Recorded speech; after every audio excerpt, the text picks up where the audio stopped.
Halo teman kece, apa kabarnya nih? Semoga selalu dalam keadaan sehat ya.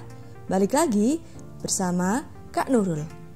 Kali ini kita akan membahas soal pendidikan kewarganegaraan, materi dinamika perwujudan Pancasila sebagai dasar negara dan pandangan hidup bangsa. Soalnya adalah, amati gambar berikut ini. Pada saat Indonesia berada di bawah pimpinan beliau, dikenal dengan periode demokrasi terpimpin. Maksud dari demokrasi terpimpin adalah, untuk tahu jawabannya, yuk kita bahas bersama-sama. Masa Orde Lama terjadi pada tahun 1959 sampai 1966. Periode ini dikenal sebagai periode demokrasi terpimpin. Demokrasi terpimpin ialah sebuah sistem demokrasi yang seluruh keputusan dan pemikiran dalam pemerintahan negara berpusat pada pemimpin negara.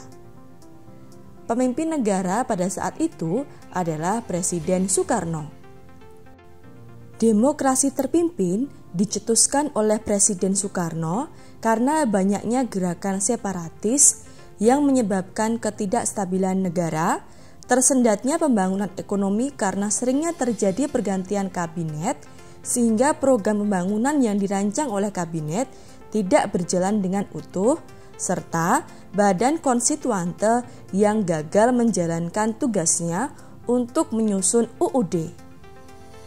Oleh karena itu, Presiden Soekarno mengeluarkan dekret presiden pada tanggal 5 Juli 1959. Walaupun konstitusi negara sudah kembali pada UUD NRI tahun 1945, tetapi dalam pelaksanaannya masih terdapat penyimpangan terhadap UUD NRI tahun 1945. Berikut beberapa penyimpangan terhadap Pancasila dan UUD NRI tahun 1945.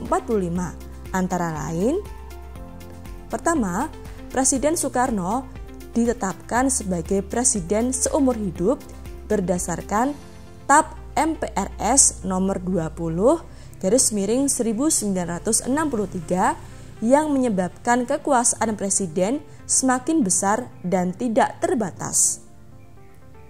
2. Presiden mengeluarkan penetapan Presiden nomor 3/1960 tanggal 5 Maret 1960 yang membubarkan DPR hasil pemilu 1955. 3.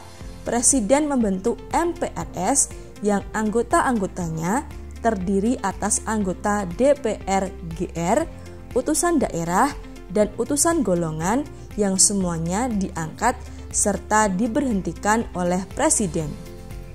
Jadi, berdasarkan penjelasan tersebut, jawaban yang tepat adalah D. Sebuah sistem demokrasi yang seluruh keputusan dan pemikiran dalam pemerintahan negara berpusat pada pemimpin negara. Gimana teman kece? Mudah kan? Kalau sudah paham dengan penjelasan kakak tadi, coba yuk jawab pertanyaan ini di kolom komentar. Jangan lupa untuk like, komen, subscribe, dan share video ini ke teman kece lainnya. Biar teman kece makin jago, yuk latihan soal di kejarcita.id atau download aplikasinya di Play Store sekarang juga. Kejar Cita, kejar ilmu, raih cita.